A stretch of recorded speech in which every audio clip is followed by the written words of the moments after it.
नमस्कार, मैं हूँ एस्ट्रो वास्तु एक्सपर्ट आचार्य सावी सिंह। आज हम फाइनली बात करने वाले हैं कुंभ राशि के जातकों के लिए कि अप्रैल का महीना आपके लिए क्या कुछ खास लेकर आ रहा है।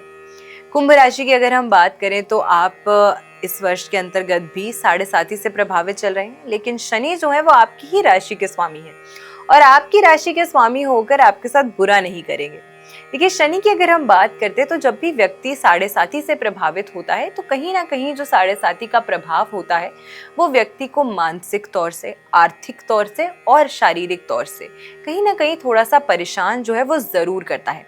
लेकिन आपकी ही राशि के स्वामी होकर शनि देव जो है वो धन भाव में प्लेस्ड है। आपकी राशि के स्वामी का धन भाव में प्लेस्ड होना एक बहुत ही अच्छा और एक बहुत ही सुंदर योग जो है वो बनाता है, क्योंकि यहाँ पर शनि देव जो है वो आपसे मेहनत करा के आपको कहीं ना कहीं फाइनेंशियल सक्सेस जो है वो देने वाले हैं। साथ के साथ शनि का आपकी राशि के लिए अगर हम बात करें तो दशम और एकादश भाव को भी प्रभावित करना जो है, विशेष करके एकादश भाव भी आपके लिए धन का भाव है।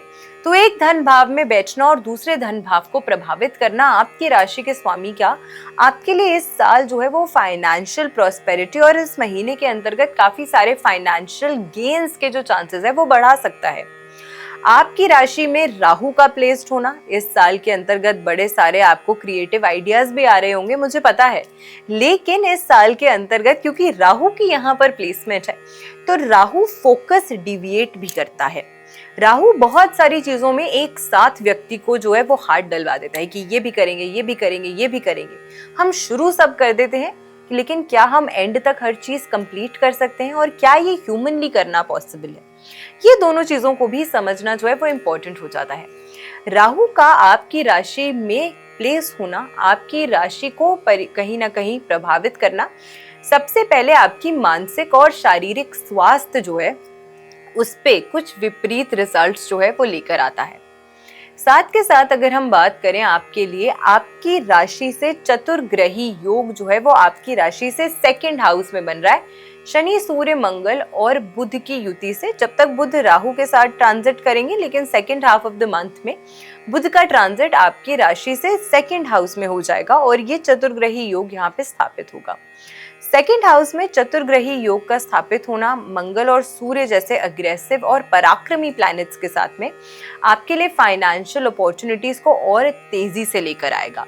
लेकिन सूर्य और मंगल जैसे तेज ग्रहों का वाणी भाव में बैठना और साथ के साथ वाणी का नेतृत्व करने वाले ग्रह बुध को प्रभावित करना वाणी से आपको काफी ज्यादा कटु और शार्प भी बना सकता है। वाणी पर अपना सिंपली अगर मैं कहूँ तो इस महीने के अंतर्गत थोड़ा सा कंट्रोल में रखिएगा। साथ के साथ अगर हम बात करें तो आपकी राशि से पंचम भाव में देवगुरु बृहस्पति जो है फाइनली मार्गी हो गए हैं। पंचम भाव लव रिलेशनशिप्स का भाव है, एजुकेशन का भाव है। जो बच्चे फोकस नहीं कर पा रहे थे, बहुत समय से प्रयास कर रहे थे, फोकस इधर उधर भाग रहा था, उनको कहीं ना कहीं एक अच्छे गुरु का या एक अच्छे टीचर का, एक अच्छे अपने से बड़े उम्र का किसी का व्यक्ति का ऐसा गाइडेंस मिल सकता है जो उनके लिए हेल्पफुल साबित हो। देखिए, राहु और बुध की प्लेसमेंट जब तक आपके लग्न में रहेगी वो कहीं ना कहीं आपकी फोकस को प्रभावित करेगा, there is no doubt about it. लेकिन गुरु का पंचम भाव में प्लानिंग के भाव में बैठना ये कहीं ना कहीं आपको ये बताएगा कि मेरे लिए क्या सही है और क्या गलत है। और जब व्यक्ति को उसकी पहचान हो जाती है तो वो धीरे धीरे करके एक एक दिन करके अपने लिए कुछ परिवर्तन और चेंजेस जो है वो डेफिनेटली अपने जीवन में लेकर आता है। साथ के साथ अगर हम बात करते हैं आपके लिए जो ये चतुर्ग्रही योग बन रहा है आपके सेकंड हाउस में, ये आपके लिए किस तरीके से परिवर्तन लेकर आएगा, क्योंकि इस समय के दौरान शनि जो है वो आपके 12वें भाव के भी लॉर्ड हैं। तो जितना आपको पैसा कमाने की अपॉर्चुनिटीज मिलेंगी उतना ही कहीं ना कहीं शनि जो है वो पैसा खर्च भी करवाएंगे, क्योंकि अगर आपके एक हाउस के बेनिफिट दे रहे हैं तो सेकंड हाउस का भी तो उसमें कहीं ना कहीं जो रिलेशन है वो जुड़ेगा। तो 12वां भाव जो माना गया है वो व्यय का भाव माना गया है, एक्सपेंडिचर्स का भाव माना गया है, और खर्चों के भाव के लॉर्ड का इनकम के भाव में बैठना ये कहीं ना कहीं जो आपके खर्चे हैं उसको थोड़ा बढ़ाएगा। जो पैसा आप कमाएंगे वो इधर उधर अपने कुछ कार्यों में आप खर्च भी करेंगे। कभी कभी ये भी होगा कि कितना खर्च करना है आपको पता है, लेकिन उस पर रोक टोक कंट्रोल जो है वो आपका नहीं रहेगा। तो इस तरीके से भी आपको अपने खर्चों पर इस महीने के अंतर्गत थोड़ा सा नियंत्रण जो है वो जरूर रखना चाहिए। गुरु की नवम दृष्टि आपकी राशि पर ही रहने वाली है, ये भी आपकी सोच को कहीं ना कहीं परिवर्तित करेगा, एक पॉजिटिव शिफ्ट इसमें लेकर आएगा। देखिए, जब तक गुरु देवगुरु बृहस्पति वक्रीय चल रहे थे और राहु की प्लेसमेंट आपकी ही राशि में थी, तो डिसीजंस तो ले रहे थे, लेकिन सारे डिसीजंस गलत ले रहे थे और किसी की सुन भी नहीं रहे थे।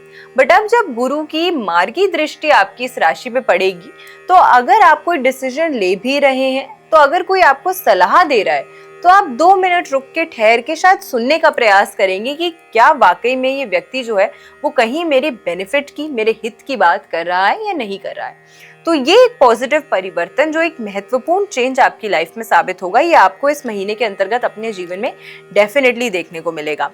इस महीने के अंतर्गत अगर मैं आपको बताऊं, विशेष करके बुध जो है वो 10 तारीख तक आपकी ही राशि में और फिर आपकी राशि से सेकंड हाउस में ट्रांजिट कर रहा है। बुध का ये जो गोचर है, क्योंकि बुध एक ही महीने के अंतर्गत 2 भावों को प्रभावित कर रहा है आपकी राशि के, तो ये कहीं ना कहीं आपकी मेंटल सोच को, आपकी वाणी को, आपकी प्रेजेंटेशन को, आपकी लोगों के साथ उठना बैठना, मिलना जुलना, उनके साथ अपने प्रभाव को कहीं ना कहीं एक पॉजिटिव इम्पैक्ट जो है उसमें जरूर डालने का प्रयास डेफिनेटली करेगा। अब इस महीने के अंतर्गत जो आपके जीवन में परेशानियां आ रही हैं, जो कठिनाइयां आ रही हैं, उसको दूर करने के लिए और ओवरऑल अपने जीवन में प्रॉस्पेरिटी लाने के लिए कौन सी एक रेमेडी आपको जरूर करनी चाहिए इस महीने के अंतर्गत, एक बार इस उपाय को जरूर कीजिएगा।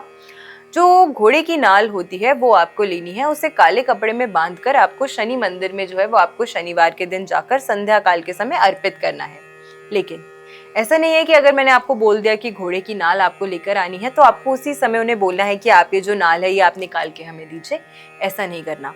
आप अपने लिए जो रेमेडीज करते हैं, हमेशा ध्यान दीजिए कि उपाय अपना काम सिर्फ तभी करते हैं जब आप सिर्फ एक माइंडसेट से करें कि इस उपाय का हमें बेनिफिट हो। लेकिन कभी भी आपके मन में ये सोच नहीं होनी चाहिए कि हम दूसरों के प्रति जो है वो बिल्कुल ही अपना जो व्यवहार है वो बहुत ज्यादा आक्रोशमय रखें। यानी कि अगर हम आपको कोई रेमेडी कहते हैं कि आप ये जाइए, ये दान कराइए, या आप वहां छोड़ आइए, ये जल में बहा दीजिए, अगर आप पीपल के पेड़ के नीचे रख दीजिए, ऐसी रेमेडीज अगर हम आपको सजेस्ट करते हैं तो आपको ध्यान रखना चाहिए कि आपके इस उपाय को करने से आसपास के जो लोग हैं वो परेशान ना हो। सिमिलरली अगर हम आपको कह रहे हैं कि घोड़े की नाल जो है वो आपको देनी है, तो उसी टाइम आपको निकलवा के नहीं लेनी है, जो मार्केट में अवेलेबल है वहां से खरीद के आपको देनी है। यानी कि जो समय से उतारी गई नाल होती है, क्योंकि अब उसका समय जो है वो पूरा हो गया है, अब उन्हें फ्रेश ही लगानी पड़ेगी, वो आपको लेनी है। क्योंकि किसी को दर्द करके, किसी को ठेस पहुंचा के, उनको परेशानी में डालकर फिर अगर आप वो चीज लेकर आ रहे हैं और आप किसी भगवान को या किसी देवता को अर्पित करें, तो उसका कोई लाभ या फल आपको नहीं मिलता। इसीलिए जो ये रेमेडी आपको बताई गई है, आपको मार्केट जाना है, आपको घोड़े की नाल जो वहां पे अवेलेबल है उससे आपको परचेज करना है, काले कपड़े में बांधना है और शनिवार के दिन आपको शनि मंदिर में जाके इसका दान कर देना चाहिए या आप शनिदेव पे अर्पित कीजिए। तो ये रेमेडी अगर आप करते हैं तो विशेष करके लाभ जो है वो आपको आपके जीवन में देखने को मिलेगा। तो मैं आशा करती हूँ आज की वीडियो आपको पसंद आई होगी। वीडियो अगर अच्छी लगी हो तो ज़्यादा से ज़्यादा लोगों तक वीडियो को शेयर ज़रूर कीजिएगा। चैनल पे नए हैं तो चैनल को सब्सक्राइब करना बिल्कुल मत भूलिएगा। अगली राशि यानी कि राशि चक्र की आखिरी राशि मीन राशि की हम बात करेंगे कि मीन राशि वालों के लिए अप्रैल का महीना क्या कुछ खास लेकर आ रहा है। तब तक अपना ख्याल रखिए, अपनों का ख्याल रखिए। नमस्कार, जय माता दी, राधे राधे।